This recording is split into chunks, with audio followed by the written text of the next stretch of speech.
that's when I was in 8th or 9th grade.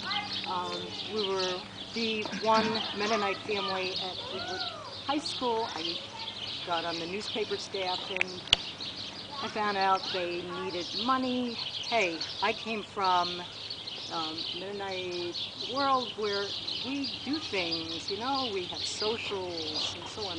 So I said, why don't we have well, I didn't call it a social. I said, why don't we have a red, white, and blue day? And so the deal was you could buy a ticket and dress up for the day, and we had a talent show. I found out that, you know, red, white, and blue day arrived, and I found out that people were really into this. They were able to dress up for a day in this very traditional kind of time. We had a talent show, and there I was up on stage, hovering, and this little 8th or 9th grader.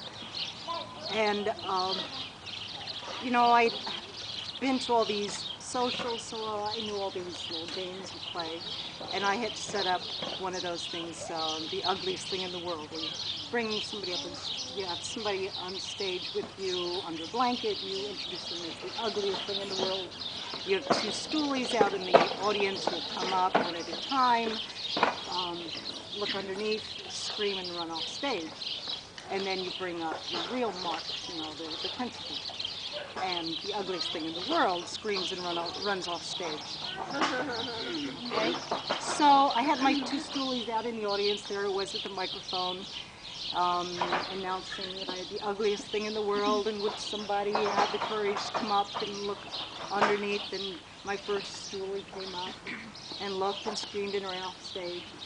And my second stoolie was Stephen Bergert, I think, just would not get up and come out to the stage. So I was saying, come on, anybody want to come up? You know,